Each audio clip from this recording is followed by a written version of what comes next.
Yeah, definitely. Obviously, I've been involved with the team for a number of years, but like you mentioned, it was always an odd game here, odd game there. So I'm excited for this new chapter. Like for me personally, it felt like I was starting my career, in Cape Town. Obviously, whenever I play, wherever I play, I want to make an impact for the team and try and help the team win games. So in that sense, it definitely felt like now I'm starting out my career. I get to learn things.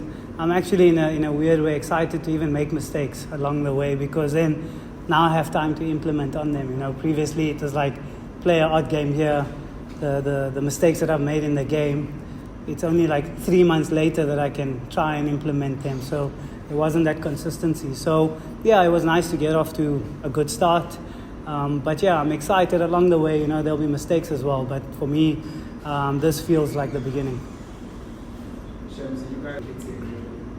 Yeah, it looks a little bit dry, but Kingsmead always has that extra bounce. So hopefully, for me personally, I enjoy that. I don't feel that personally I need the ball to spin quite a bit.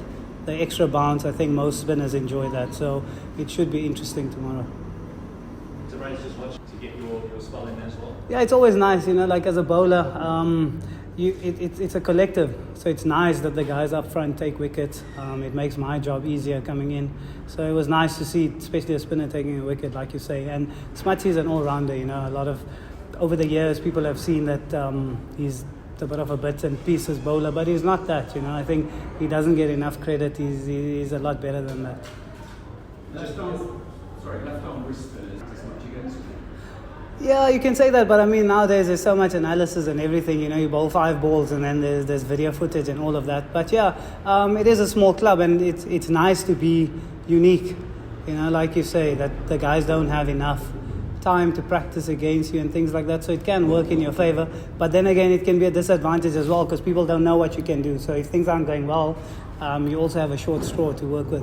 England always struggled against you to improve your statistics. Well, they won the World Cup, so I don't think they're that bad. Any opposition that you play against, it's just you've got to try and do your best, and it doesn't really matter what pitch or what opposition. Ultimately, you have to try and do your best for the team, and that's my intention every game that I play. Tired? Best value bowler South Africa? Sure. There's been they've been so far apart, so it's hard to remember. I enjoyed my spell in PE as well against Australia. But like I mentioned earlier, it's just been so far apart. It was nice to put in a performance. Tomorrow, if I get a chance to play, maybe I might bowl better but not pick up the wickets. So that's just how cricket goes. But I did really enjoy what I did in Cape Town, but that's gone. Tomorrow I'm going to be judged again on the next performance, and that's all that we're focusing on. Zama? Shamsi, obviously the T20 squad has got a World Cup as opposed to something that's right here on the horizon. I don't know. I just feel there's a nice energy in this group of guys.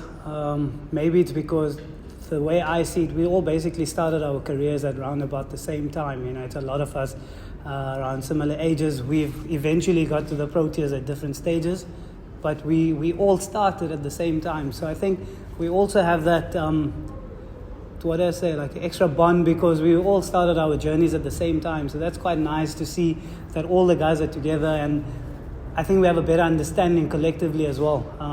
If someone makes a mistake, we know where they're coming from, because we know their journey from before all this, from the second team to the first teams, and like that, semi-pro, franchise cricket. So I think there's a great energy in the group, and as you can see, it's young in terms of experience on the international scene, but you can see what this team can do. Just given a bit of backing and some time, it's really, really exciting to see what this group is capable of.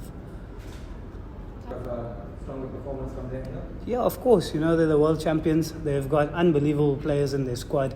A lot of chat has been about them resting players.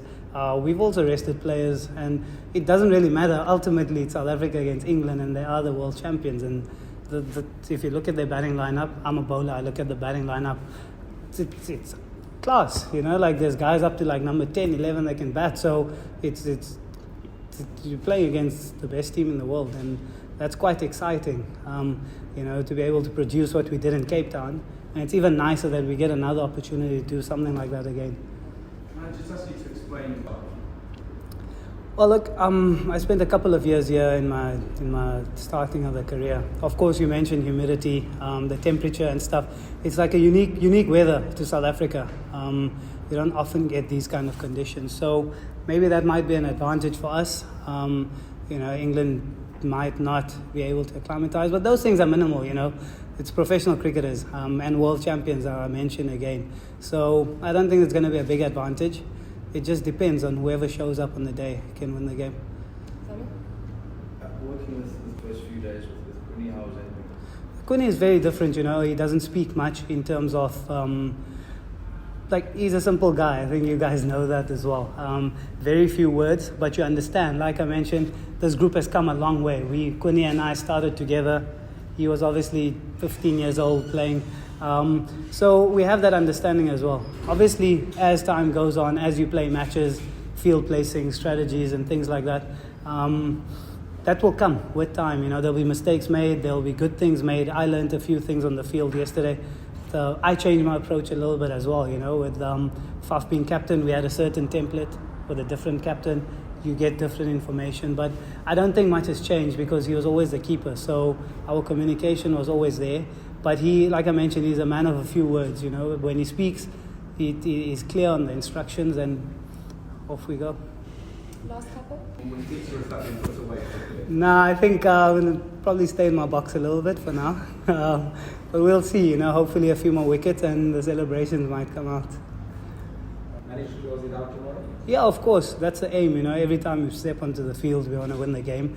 And tomorrow's going to be no different. Like you've seen, it's the day before the game, but the guys are still out there training. So the hunger is there, which has always been there. It's not to say that it wasn't there before. So yeah, we're really excited. Of course, we'd like to close out the series, but I'm sure England will be coming hard as well to bounce back. Just one more. How are you feeling after physically?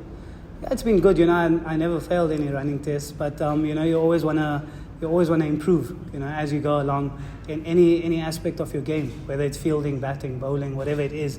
And it's been a great 3 weeks. We learned a few things, and it was more focus. Of course, I wasn't part of the test setup, so it was nice to go out there. And it wasn't just about the conditioning side of things. We were working on our skills and. So you're not coming into a series cold. So overall, it was amazing. I think it was a great initiative by the coaching staff to get us out there just to work specifically on whatever we're going to need in the series. And, maybe that's one of the reasons we produced the result that we did in Cape Town. Thanks very much, guys.